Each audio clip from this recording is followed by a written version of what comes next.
And welcome. This is the Travel Angel Radio Show. I'm Cindy Paulos, and I'm here with Kathy Takushi, the owner of Captivating Journeys, and also Sue Guille is here. Sue Guille is a longtime friend, known Sue for a long, long time, and she just had a fantastic trip. I can't travel as much as I want, so I kind of really just enjoy hearing stories about other people's adventures and travel. And it kind of makes me feel like I'm there. Plus, I learn a lot, because I think the best way to learn about where you want to go is from people who've been there, You can really learn about things you may not have thought about, So we like to do that on the show. Happy to announce my new CD just came out. Peace, Music, and Poems is out, and it's very good for traveling because it's all peaceful. And sometimes with travel these days, you need a little peace and I have a peace meditation in there as well and stuff. So that's exciting.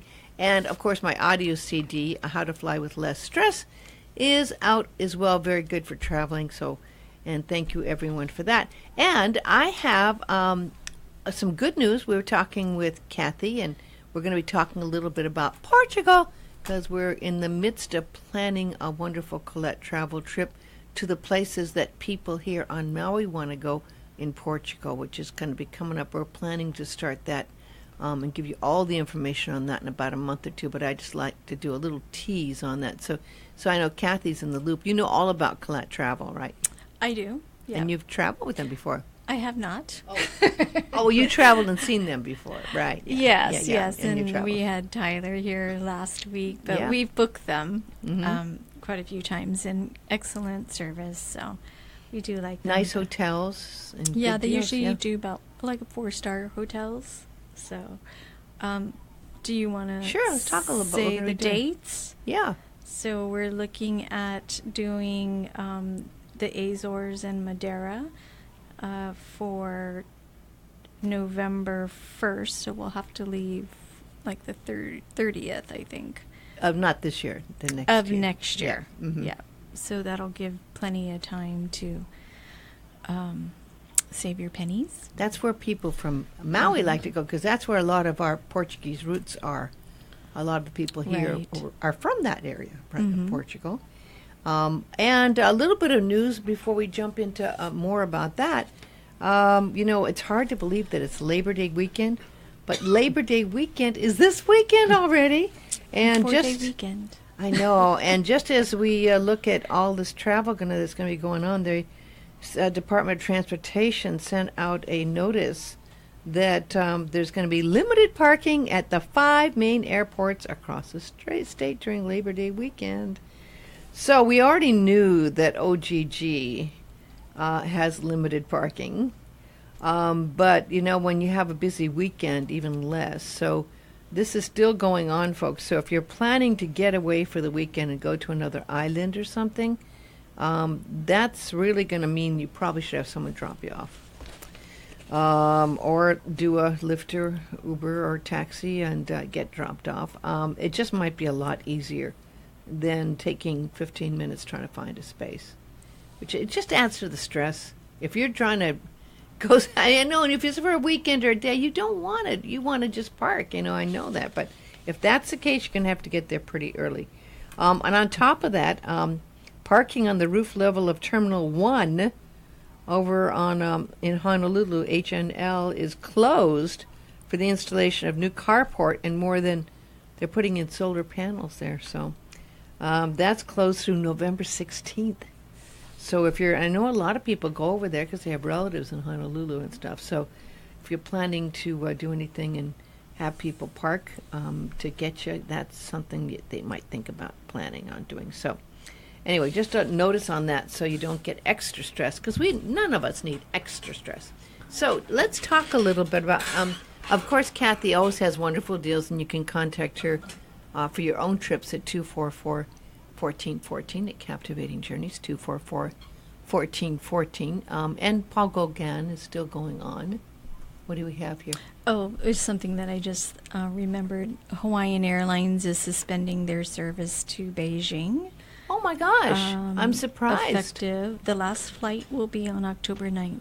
Wow. So I think that's kind of news because that It is. I thought they were doing pretty well, but apparently they weren't. So they are stopping I wonder service. what's going on with that, because there's so many people from China traveling more. Mm-hmm. I kind of would have thought that would have been handy to have, to get people over from China to here.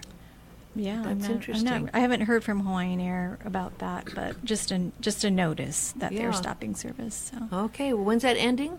October 9th is the last flight. Oh, right around the corner. Okay. So if you have flights, if you're booked on it, I'm sure Hawaiian Air has already notified you. Yeah, no, because a lot of people still love to go to China, and that's interesting news. Okay, so Sue is here, and Sue, this is really exciting. You decided you retired, and your sign business got so what, 4 or 5 years ago now? It's almost 6. 6 Yeah, years 6 ago. years, yeah. So we've been living the dream since then. So And to speak. traveling a lot. Traveling a lot. Well, that is living the dream, isn't Yes. it? For me, living Yeah. the dream is traveling a lot. I haven't had a chance to travel in a while, and it's really bothering me. This microphone is turning sideways, but that's I know, this is quite comical. You guys were watching this microphone spin away it's from a Cindy mind here. of its so. own is saying, I'm not going to let you talk into me anymore. I'm going to have to hold it. But anyway, all right, stay. But so traveling is awesome. But when you do traveling, there's a lot of planning involved. So where and when did you want to go, and how did you combine it? Let's start. Where did you go on this last trip? Okay, our last trip took us to Portugal, Spain, and Morocco. Wow. And there's a little interesting side story to it. So my husband Dart, in January, we were getting ready to go to Southeast Asia, to Cambodia, Vietnam, and Laos. And 10 days before we left, he had an accident where he fell off the back of our truck. Oh, no. Yeah, he was loading some equipment, and the ramp broke away. So he broke his foot really bad. Ooh. So we had to cancel the trip. But she had travel insurance. Oh, good thing But you we had we had travel insurance, and I highly recommend that. We've learned, especially at our age, in our 60s, if your parents are still alive and they're aging, something can happen. It's always good to have travel insurance. It's really paid off for us a couple of times because of this particular accident, also with family emergencies, so to speak. But anyways, he was on the couch for 6 weeks because he was on crutches. Wow. So we had talked about going to Spain and Portugal and Morocco. So I gave him all the guidebooks, and I said, start reading and plan the trip. You have plenty of time to do this. So he did. He came back to me with an itinerary, and I looked at it and I said, well, it's about a 3-month trip. Are you up for that? And he goes, no, that's too long. So I said, well, let's cut it down. So we did start planning it. So one of the key pieces of the trip was doing a cruise in Portugal on the Douro River, which I booked through Kathy at Captivating Journeys on AMA Waterways. And so that date we locked in, and then we kind of built our trip around that because it's a very popular cruise on that river with, I think, all the cruise lines. And so we had to sort of go with what we could get at that point in time. So we built the trip around that. So we flew from Maui to Lisbon. Mm-hmm. What time of year was this? This was in May. Oh, nice time of year. Yeah, we left actually April 30th. We got there on May 1st. Perfect. And so we flew to Lisbon. We spent 5 days in Lisbon. Which is a nice time in Mount Lisbon. It was beautiful. Hanging out mainly in the old city or where? Yeah. We had a hotel right downtown, right off one of the main squares, and we could walk everywhere or they have trams there and trains. They have really good public transportation. So we had a really nice 5 days in Lisbon. We saw a lot of the sites, the historical sites. We went to some museums. It's on the river there. Oh, perfect. Yeah, so it's a beautiful city. Yeah, there's a lot of old churches and some beautiful old buildings, and just right in that whole area, there's so much. And even right on the river, some of those statues and some of the things. It's really lovely. Like Henry the Navigator. Yeah. That whole monument is really beautiful, and there's just amazing things to see in Lisbon. It's a really nice city. But one of the things that we really loved about Portugal are the people. They were so nice. Tourism is really popular there now, but they're embracing it. And everybody was super helpful, fun, not uptight, just go with the flow. Spoke enough English where you could communicate. Yeah, absolutely, yeah. We, here's an interesting little side story because we also, after we left Portugal, went to Spain. And we found in Spain that people didn't speak English that well. But in Portugal, they do. And we found out that in Portugal, the TV comes to them and it's subtitled in Portuguese, but it's in English. Uh-huh. So from the time they're little children, they learn how to speak English from the TV. Isn't that interesting? In Wow. Spain, there's a government law that says everything has to be dubbed. So it's always in Spanish, even though it's a English-speaking show. So that's the difference. And the people in Portugal, and they study it in school too, but they learn it from the TV from the time they're little children. So we thought it was really super that really everybody did speak English. So what was do you remember one or two of your favorite places in Lisbon? Well, going up to the fort of St. George, which was really spectacular. That's that one on the hill? Yes, it's the one up on the hill. It was The great view up there. Exactly, exactly. And then going down into the area where, along the river where Henry the Navigator monument is, drawing a blank on the name of that area right now. The big square down that one? Well, there's the big museum down there, and then it's along the river. Oh, the Tower of Bellum. Right, the Tower of Bellum. Bellum, that's what Yeah. the area is called.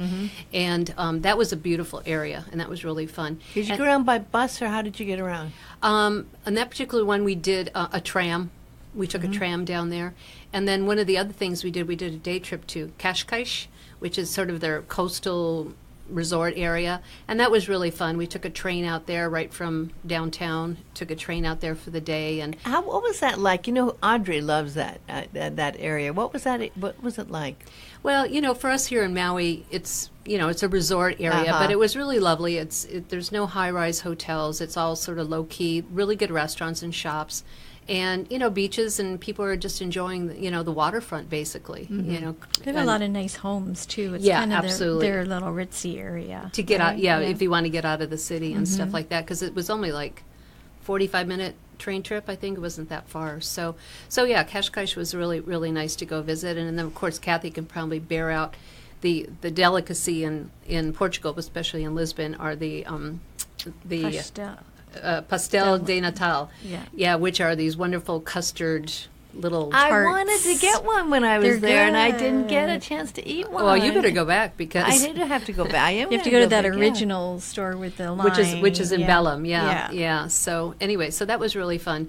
So Lisbon has a lot of history, and my husband is into things about the sea and stuff. So he was really intrigued by Henry the Navigator, and then there's a maritime museum there which we went to, and that was really fabulous.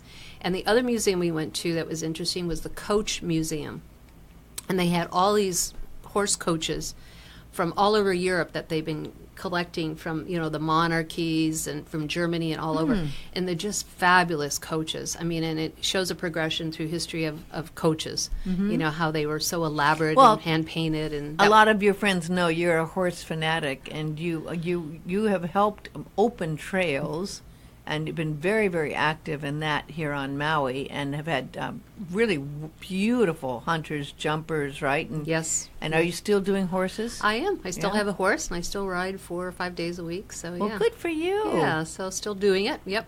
Yeah, So up in Kula, you doing riding? actually in Makawao. My horse is at a barn in Makawao. So Oh, yeah, nice. right there. So Nice, yeah. yeah. So I mean, when you love horses, the idea of the coaches, I can't help but think when I go into old towns, what it must have been like with the horses and the coaches before the cars were there, and imagining everyone getting around with their horses, and the past seems kind of so present when you're in these towns that still have the small streets of cobblestones and these buildings. You almost can go back in time and feel like it must have been in those times, and you almost can realize that it must have been amazing at those times, a very different time when there were kings and queens and all of that, and all the activity that happened in Portugal, which was considered the main place to leave and to go and exploring, and that was a major influence in that whole area of Lisbon, of Yeah, course. absolutely, because the Portuguese were the explorers in the 15th century. They really opened up a lot of places in the world and stuff. So they were kind of the premier seamen and navigators back then. So yeah. And in Lisbon Old Town, you have that beautiful wrought iron, the wrought iron balconies, and very, very small little. In May, you don't have the crowds. I think you were there. You were at a good time too, Kathy. You were there in October. I think. Yeah, it which was is also nice. a good Not very time. crowded. Now Yeah. they're starting to get more tourists because the ships are coming in the summer, and so they're starting to see more people, which is going to change it somewhat. I hope it isn't going to change it too much.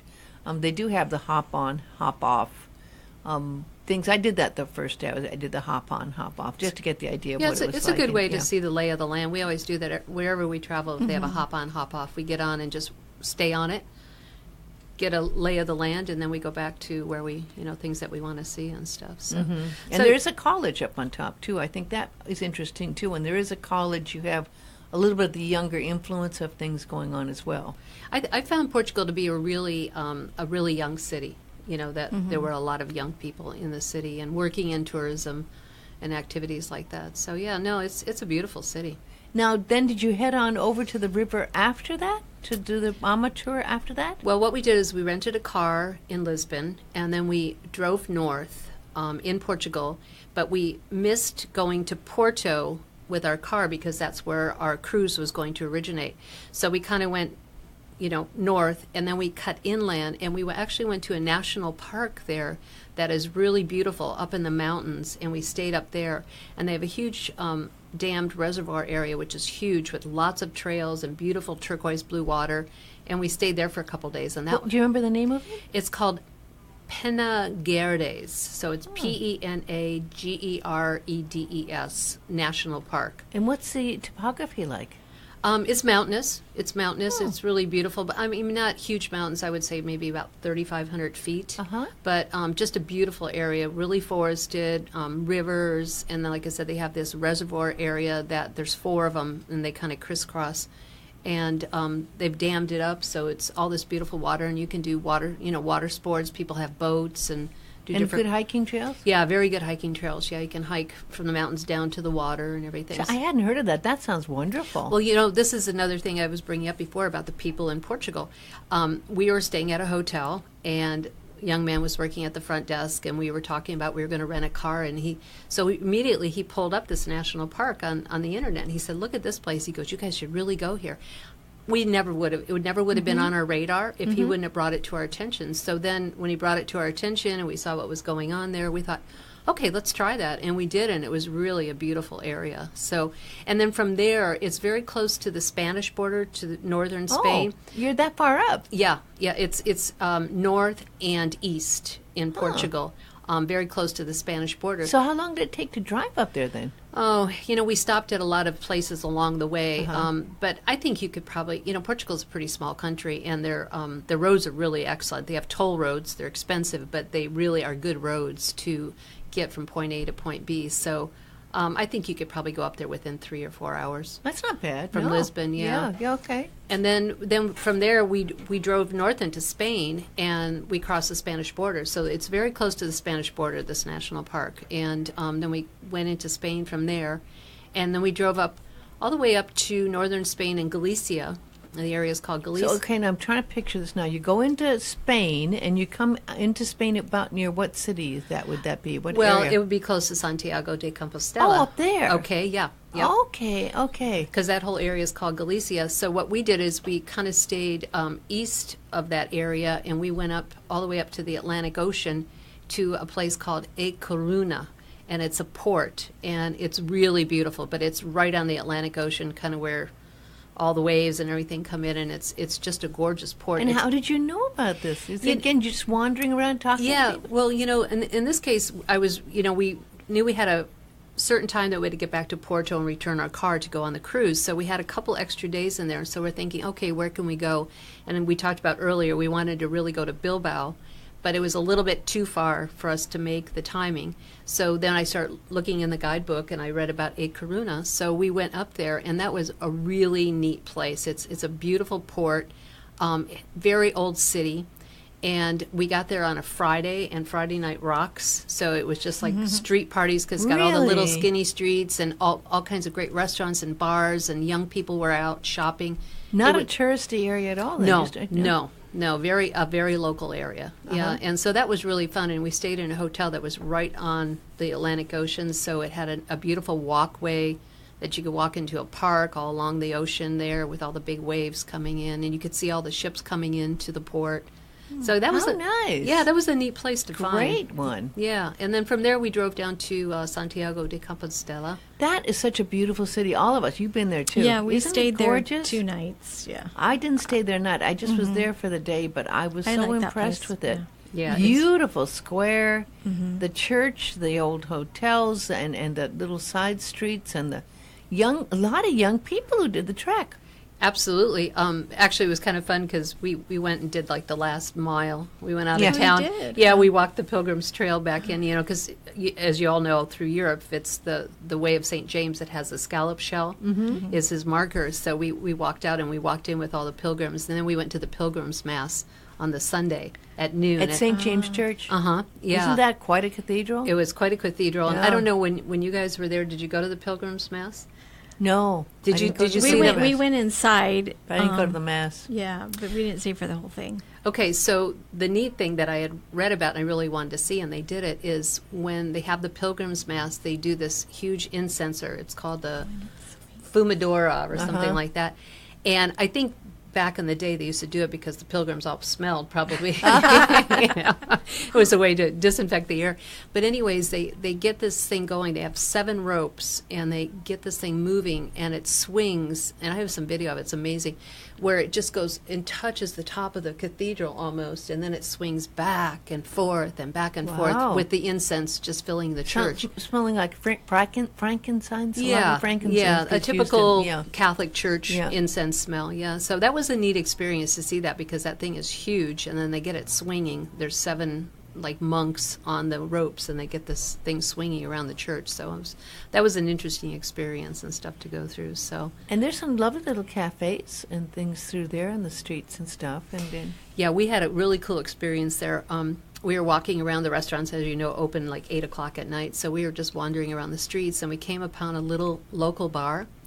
And I don't know if people realize, but Galicia was settled by the Scottish way back I when. didn't know that. And they actually play bagpipes there. Huh. So we walked into this little local bar because there were some gentlemen playing guitar. So I said, let's go in there. And they didn't speak English or anything, but we got drinks, and they were bringing us snacks and all kinds of things. But then the bagpiper came in, and he started playing the bagpipes. So we got this incredible entertainment in this little bar. And we each had a drink and lots of snacks they kept bringing us. And the whole bill was €3. Wow. Yeah. Oh, my gosh. So it was like $4, right? So- Wow, that's amazing. Well, there is that element because a lot of the trekkers, people doing the pilgrimage, don't have a lot of money. And so a lot of them, there are hostels. You see a lot of these hostels Yeah. as well. And most of them are full. So you do get that vibe. And I think my impression was I was so impressed that there were so many young people wanting to do the pilgrimage. I tend to think a lot of millennials and younger people don't necessarily care, but I think the fact that it's something, and I'm sure having the movie The Way, you saw the movie The Way, right? Yeah. And Mark Sheehan, and not Mark Sheehan. You know who I mean. Martin Sheen. Yes, Martin Sheen. Not Mark Sheehan. Not Mark Sheehan. He's local. Yes. Martin Sheen did a great job on that, but it's become a big thing. So it's got a great vibe. And did you stayed in town, and you stayed in town? Where did you stay, Kathy? We stayed at it was a Marriott property, but it was within walking distance of the square, but it was an old abbey.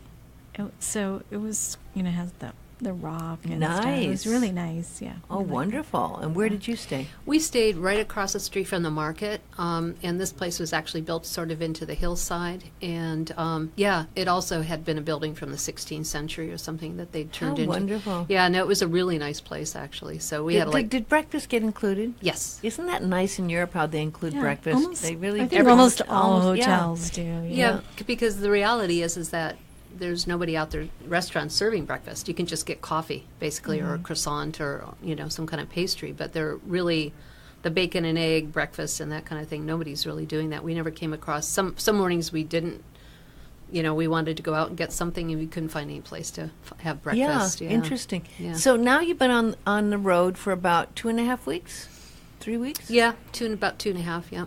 And did you, when you packed for a trip this long, I mean, 3 weeks, for most travelers are about as long as they do. I mean, isn't that true, Kathy? When people book, it's 2 to 3 weeks usually? Mm-hmm. Yeah. Especially going to Europe. Yeah. She's a good packer. Yeah. Yeah. So how did you pack for a Well, trip? we were gone for 6 weeks, and we just take carry-ons See, this is don't amazing know to how me. you I do don't know how that. people and, do and, it. and a backpack, and that's it. Wow. Yeah. Wow, that's fantastic. It also keeps you under control for buying trinkets. Well, it So- does. I know, but I I like like to the buy trinkets. stuff. I do. I love the stuff. I got a lot of trinkets, a lot of those shell things, and they have the little bracelets with shells on them. There, it's Yeah. Well, exactly. You buy jewelry, Yes, right? 'Cause yeah. that doesn't take up a lot No. of space in your suitcase. So now you're heading back down.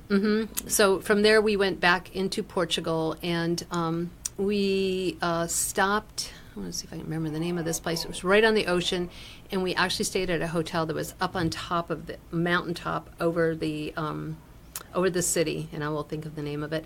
And right below us was a huge abbey. And so we looked down on this incredible abbey and the Atlantic Ocean. Nice. And, yeah. And That's right above Porto. Yes, just up the coast from Porto. Because a lot of people are going to go in. They're going to go in a day or two early if they're going on the river cruise to Porto. So that's good to know about. Yeah, and then pretty much from there we made our way down the coast to Porto, to return the car on the day that we were supposed to get on the ship, and we took a taxi in and got onto the ship. Now, renting the car, it's sometimes challenging renting a car in Europe. I mean, a lot of times they don't have, you have to pay a lot extra if you want standard. Stick shift is kind of the normal. Yeah, we had some interesting car experiences. In the past, when I've gone to Europe, I've rented through Europe Car. I've found them to be really good. And once you're in their system, they kind of treat you as a preferred customer. And so when we rented the car in Lisbon, it was one of those, well, we don't have this car you rented, but we can upgrade you to an automatic SUV with GPS. And we're like, Yeah. for the same, for $70 more for the 2 weeks. Okay, cool, we'll take that. That's good. And so we actually, and then we also rented a car later on in Madrid, and we ended up with automatics in both cases.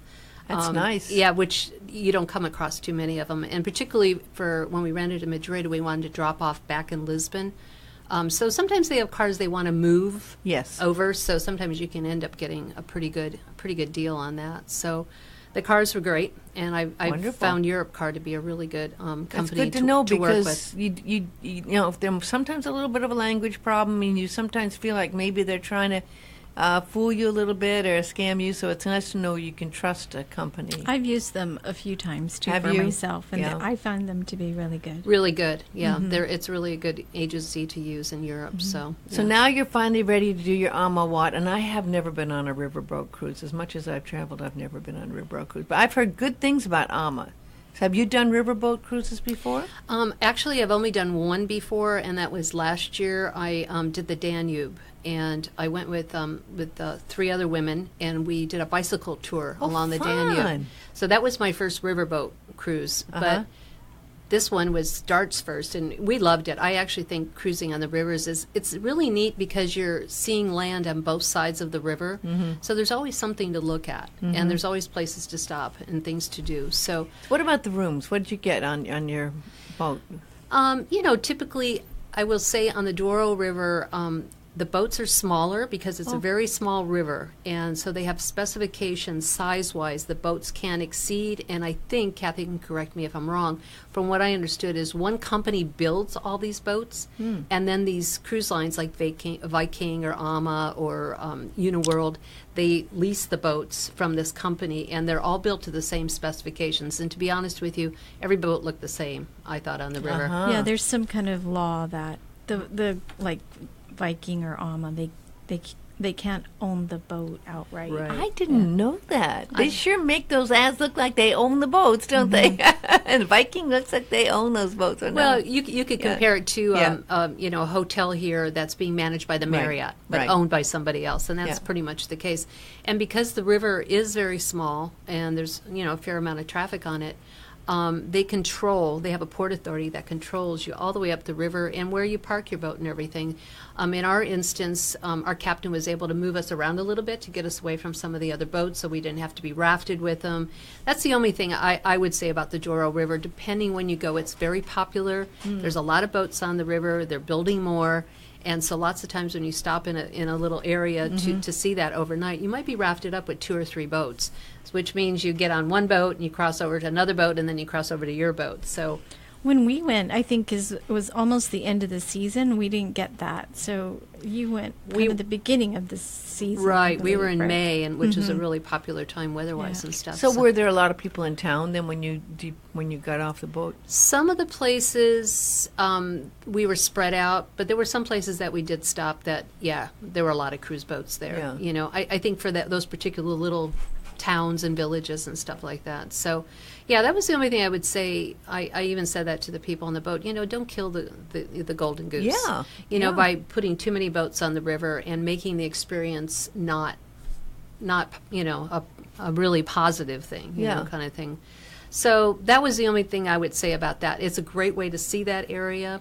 I know that if you're a cyclist, there are bicycle tours that go through there. I have some friends that just left last night from Maui, and they're going to bicycle the whole Douro Valley. How nice. Go to the wineries and stuff on bicycles. But it is really hilly. I mean, Kathy will bear that out.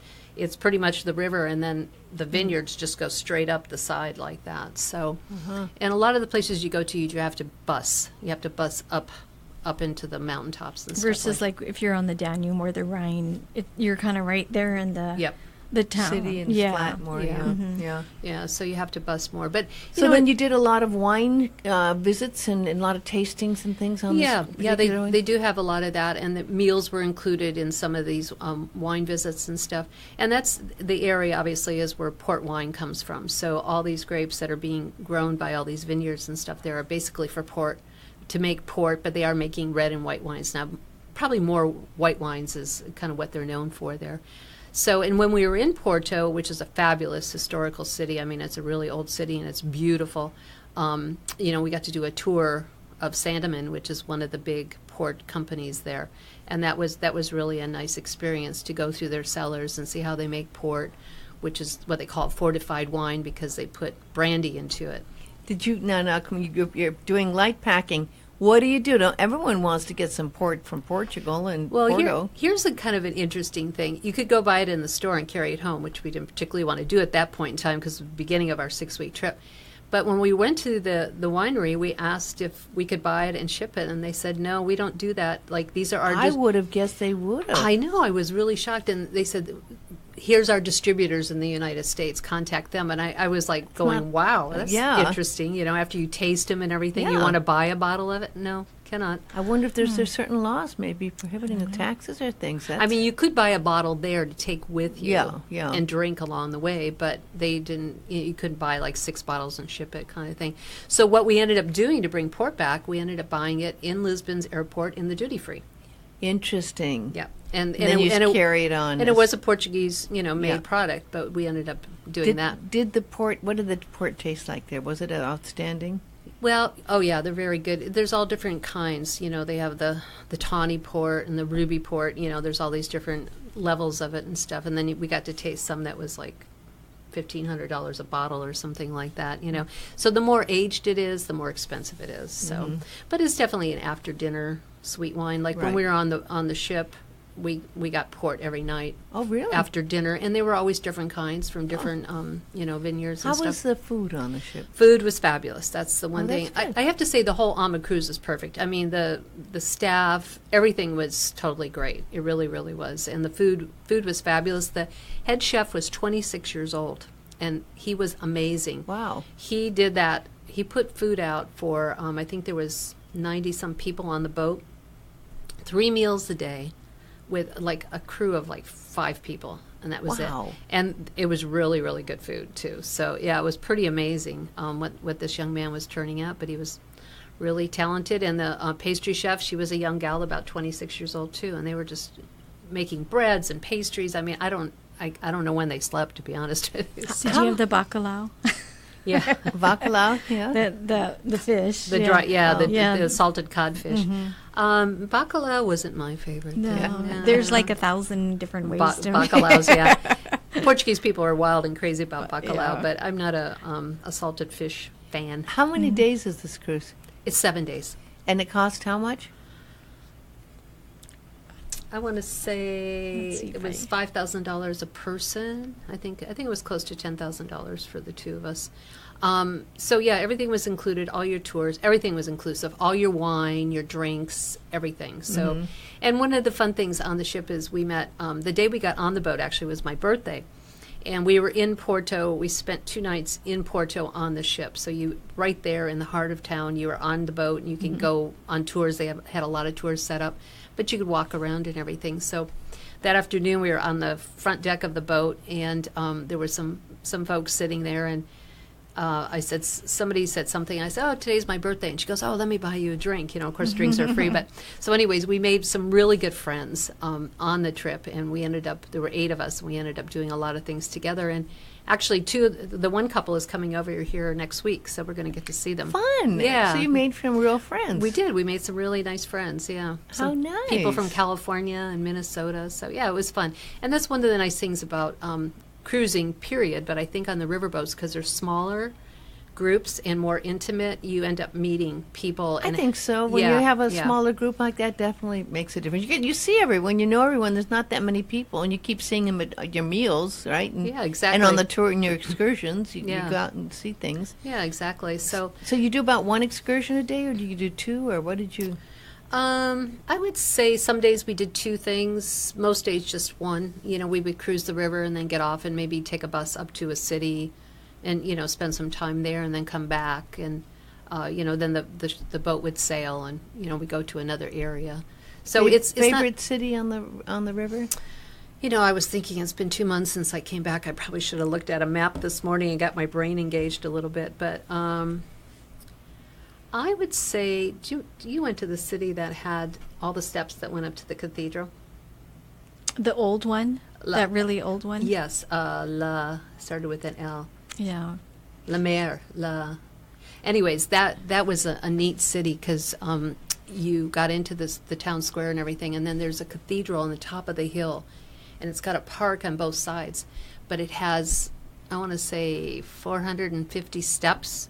Wow, that you go that's up. a lot. Yeah. And it's actually a pilgrimage site that people actually go up these steps on their knees. Oh no. Yeah. It was hard enough walking up them because you would walk up a bank of them and then you would have a flat area and then another one and another one, another one. So that was a neat city, and they also had a fabulous museum there. So I enjoyed that one a lot. And then another day we did go to a winery, a vineyard, and we had tasting there, and then we had a really fabulous traditional Portuguese lunch, and it was really excellent. You know, I love the fact that you broke this up and had your own time in Lisbon, and then decided to rent the car, which totally changed your experience because you were free to explore these other places that you were just finding, which you never could have done if you were doing a tour. Or taking a train even, because Yeah, a lot you of these wouldn't areas have. we went to didn't even have train service. Yeah. So yeah.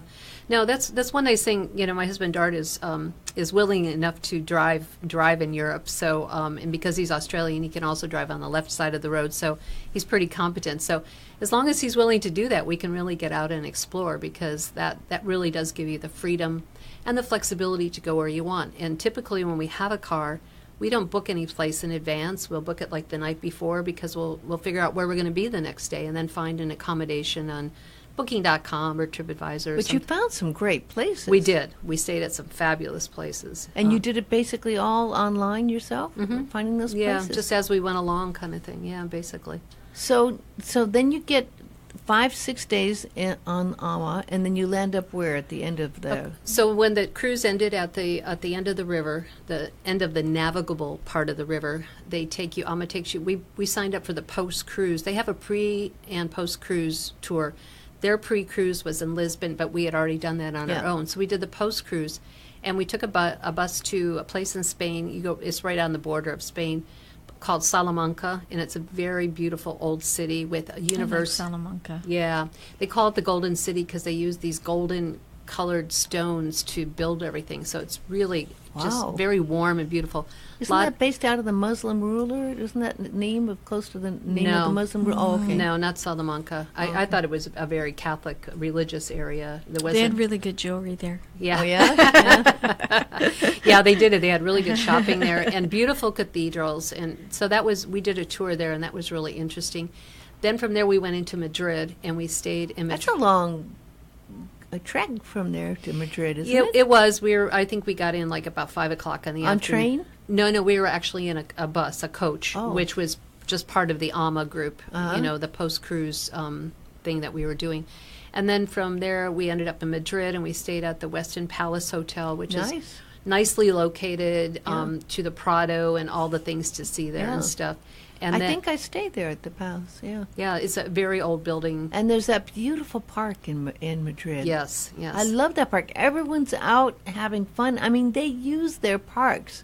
Yes, they do. They just hang there. They have the families. I mean, everybody picnics there. There's music there, and it's a beautiful park with lots of different buildings. And you Yep. see mimes. You see people, doing music. It's a living, full of energy place that you really get a slice of the life of what it's like in Spain. It's really amazing. Well, you know what the big difference is between the way we live in the United States? People don't have cars there. And so if I they hadn't live thought of that. if they live in the city, they do everything by public transportation or by foot, which is why they use parks and their museums and everything else. And that was the thing that as we talked to people, realized it's too expensive to have a car to try and pay to park it. Mm-hmm. And then the people that live in the suburbs, so to speak, and if they work in the city, they have really good mass transit, Mm-hmm. that people can take in and not have to worry about their cars. And they leave their cars at home in the suburbs. They have outstanding museums in Madrid. Now, which Yeah. one did you decide to go? Well, we Was went it the Prada? We went to the Prado, Uh-huh. and then we also went to the one where Picasso has Guernica. Oh, yes. yeah, I their, went to that their too, yes. modern museum. So we went to that one too. It's powerful when you see it. It's bigger than you imagine. It takes the whole side of a wall up just about. Yes, it does. So so we went to both of those museums, and we enjoyed both of them. We were only there for Goya. yeah, lots of Goya, Lots of Goya, yeah. El Greco. Yes. And, so those were something that we both wanted to see. Was it's funny, as you travel, you meet people that have no interest in going to museums. They're like, "Oh, you're going to go to the museum Really? today?" Oh, I can't imagine I not going to know. a museum. There's Some such people just want to amazing- shop. Such amazing museums in Europe, and definitely that's one of the highlights of Madrid. Absolutely. I mean, the Prada is considered world famous. I mean, for what it has, and it's a beautifully done museum. Yeah, no, like I said, if you're going to go to Madrid and not go to the Prado and also to the, drawing a blank on the Contemporary Museum where Guernica is, but Yeah. they're just a couple blocks Yeah, apart, so it's yeah. very easy, and there's a park that takes you all the way down there, so Right. it's really beautiful. And the Modern Art Museum is right across the street from the train station, which is a fabulous old building. It's really Very sophisticated city. It I mean, is. some lovely It fashion is, yeah. stores, and it's very upscale. Yeah, so we enjoyed Madrid a lot. And then another day trip we did when we were with the AMA post-cruise package is we went to Toledo. And I didn't make it to Toledo. Oh. That's known for, of course, Toledo before the storm, but for the steel, right? And Absolutely, yeah. they made all their swords there. But it's a walled city surrounded by a river, so it's amazing. And we were there just a couple days before they were going to have a big feast day. It was for the Pentecost, a Catholic feast day, and then the huge cathedral there. They bring out, the big monstrance, gold, and they parade through the streets. So Yeah. when we were there, they were getting ready for it, and they had put up all the. This particular religious object can't be exposed to the weather, so they put up a canopy all the way through the town. So it Wow. goes undercover the whole way. Wow. So that was all going on, and there was a lot, it was going to be a big celebration. There was lots of flowers, and it was really neat to see. That would be really amazing to experience that. So. I was in Seville right before Easter. I think it was Palm Sunday. And they did that. They bring out these huge gold statues. Right. And they carry it on 4 people's back. That's down the exactly main what they do street. in Toledo, and too. it's amazing, and it's huge, and everyone lines up the streets. I and love those festivals. Oh, Yeah. they're all they're over fantastic. Europe. Yeah. In one little city down a little ways, there was all these palms. They literally brought out the palm fronds Right. on Palm Sunday, and you see them all carrying the palm fronds before the priest and everything. And I mean, it really is. It's so different than what we see here. It's so uniquely different. Well, religion is such an important part of European history, and there are so many fabulous cathedrals and churches. are, yeah. And so much history there that they really revere it. I mean, they are very Catholic countries, Portugal and Spain both. They really revere it. And like I said, when we were there was the Feast of the Pentecost, so everybody was having their, festivals. We kind of hit them wherever we went. They were just happening, or going on or just about to happen. So And it gives you a flavor of the local people, because the local people are all out in the streets, and that's, important to them. So you get to mix and merge and walk around the streets where everyone's out and having. And I love the way on Sundays, oh my gosh, the whole family, right? It's the grandma, the grandpa, the kids, and everyone gets together. You'll see them at some, certain places, sometimes out to eat, I know but it's so family oriented, which Yeah. is great. There's multi-generational family members that are out there enjoying, Yeah. themselves on Sundays and stuff like that. And in fact, we did find even when we were in Santiago de Compostela on a Sunday, we couldn't get into a restaurant in the afternoon because all the local people were out with their whole family, and you would go and there'd be like 15 or 20 people at one table in a restaurant. Yeah. Yeah, we went up and down the street, no, we have no room, because it was all the local people out, which is great. It's great to see that they're enjoying their city too, so. So, I was just thinking this would be a more than complete trip, but you still ended up going to Morocco. So from Madrid, there's quite a distance to Morocco. Okay, so I'm going to just say when we run out of time, you should have me come 8 back. minutes, yeah. We've got 6 minutes. Because the bottom line is, 7 minutes. after we left Madrid, we rented a car, and then we drove south to Andalusia. And that's like a whole nother story. It's southern Spain. It's Southern very Spain, and it has the Moorish influence. Yes. And we went to Cordoba, we went to different. Granada. Oh, Cordoba. Yes. Oh, And we went to wow. the Mezquita, which is one of the mosque-type buildings that were built in the 15th century by the Moors. We went to Granada. We went to... Granada's beautiful, too, isn't it? really beautiful. Yeah. And they had their festival going on when we were there, and that was pretty amazing, too. And we went to Alhambra there. Isn't that beautiful? Oh, it's mind-blowing. I walked through it a couple days ago. We had the hotel right down below the Granada. It's right there on the corner where there's a kind of a U-turn, and it's an old villa right overlooking the whole city. Yes, I know what you're talking and about. the Yeah. Alhambra is, it's got this vibe that it's hard to describe, but you really do feel almost like you're walking in someone's private palace, Yeah, and there's in all this history, history and the yeah. gardens and the water and the sound of the water running and everything. Yeah, no, it's a really incredible property. Mm-hmm. Yeah, and from there we went to along the coastline of the Med, and we went to Marbella and stayed there. So that was kind of different. I don't know Marbella at all. Marbella is one of the coastal towns, like along that Malaga and that whole thing. But Marbella is kind of a resort area, and we stayed there. So that was kind of fun to stay right on the Med. We stayed at a place right down on the ocean and had some fabulous seafood. And then from there we went back up into the mountains to a place called Ronda, and Ronda is fabulous. It's a walled city that was built a long, long time ago by the Moors, and it's built on top of a mountaintop with big gulches around it, so it was very defensive. They could defend it quite well. I had never heard of that town. Yeah, Oh, yeah. we met somebody along the way who just said, "Oh, you got to go to Ronda." So I went, "Okay." It's just you just chat with people because you find people traveling in a reverse direction, and they can share their experiences and stuff like that. And then from Ronda, we went to Seville. I love Seville. Yeah, And it's a college town too. yes, Very influenced by and talk about beautiful parks.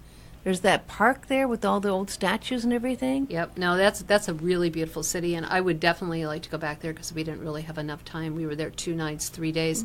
I was just there a couple nights, but it was beautiful. We went there. When we went there, we got to go to a bullfight, and Dart had never been to one. I'd been to one before, but he wanted to see it. So there was a bullfight in town, so we actually got tickets and went to the bull arena and watched a bullfight, which is Great sangria. yeah. Sangria. So everyone out in the evening, if there are jugs, the big things of sangria. Yeah.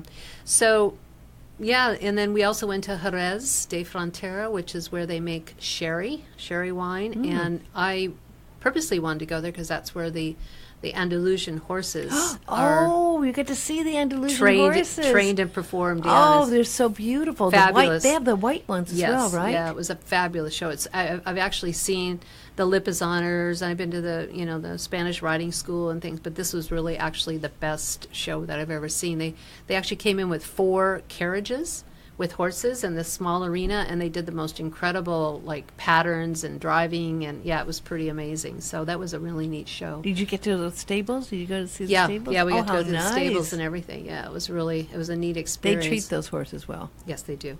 It's part of their national heritage, Yeah. you know, that those animals. So, anyways, and I'm just giving you like a brief synopsis. I can go into more detail on these things if I am invited back for You another have show. 3 minutes. You're invited Okay. back. Okay, so I'm just going to say from there we drove back into Portugal, and we stopped in a place called Evora, which is a very old mountain city that the Romans occupied. So it has a lot of Roman ruins and things. So that was an interesting place. And then we ended up back in Lisbon. And from Lisbon, we flew to Casablanca, Morocco. And I'm going to leave it at that because I Oh think no, we'll have no! to. You got a minute or two. I want to go Did to you go to Morocco. Rick's? Did you go to Rick's? We there? went to Rick's, but we were there in the morning. It wasn't open yet, but we took a picture in front of it. Casablanca, I will say, does not have a lot to. It's not a very old city. It's quite new in terms of the age of cities in Morocco. And the one thing that they do have there, and it's the only place in Morocco you can do it, is they built a mosque. The king built a mosque in the 1990s. It's fabulous work of art. It's on the water, and it holds 25,000 people. Whoa! Yeah, and it's really beautiful. And they do. Gosh! There is a law in Morocco that if you are not a Muslim, you cannot visit a mosque. This is the only mosque in Morocco that you can visit because they have an organized tour at 10 o'clock in the morning. And so we did get to do that, and then we went to Rick's, and then we left Casablanca and went on from there with because that's where our tour started.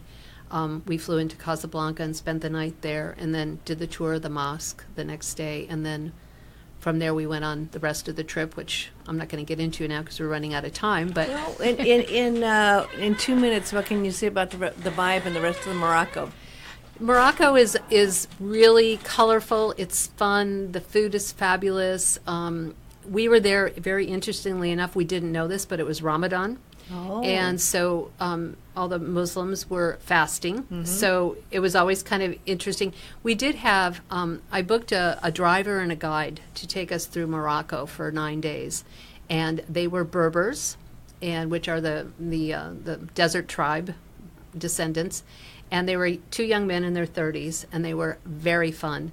But because they were in Ramadan, we'd say about 2 o'clock in the afternoon, like, are you guys getting hungry yet? And they're like, oh, that's right. You guys need to eat lunch. You're not fasting. It was kind of funny because they were like tuning out food, because they couldn't eat till like sunset, right? And we're like going, we're hungry. And our drivers' names were Hamid and Ali. And we called Ali Baba, and they were really, really fun. And it was a fabulous way to see Morocco, and I'd love to talk more about it. It really sounds like the perfect way to go. What a trip of a lifetime. It was fabulous. I mean, and that took a lot of planning. Yeah, it did, because we kind of planned a route, but after that, you kind of just leave time to be free form, to deviate off the path and go here and go there. That's why I don't book a lot of hotels ahead of time. I always figure worst case scenario, if you can't find a place to stay, you sleep in your car if you have to, right? But, I just don't like to be locked into, the only time is if you're in a big city. Yeah. Make sure you have a base there. But otherwise, if you've got a rental car, you can go anywhere. It's flexible. What a great way to take a trip. And then she's got another one planned, too. Yeah, we're going to do the Asia trip that we didn't do in January. We're going to be going on that one in this January. And we're going to be going with another cruise line that Kathy booked for us called Avalon on the Mekong River. And that'll go out of Phnom Penh. Do I always say that wrong? Phnom Penh. Phnom Penh. Mm-hmm. Phnom Penh. And that'll end up in Saigon or Ho Chi Minh City. So looking forward to that. And then we're going to build the trip around that. So we're working on that right now. So that's fantastic. I'm so thrilled to have heard your story. It's just so inspiring. I've got to get away, Kathy. I got to get. I can't believe this. It's amazing. Yeah. Well, Kathy and Sue, thank you so much. And you can call Captivating Journeys at 244-1414. Aloha till next time. I wanted to.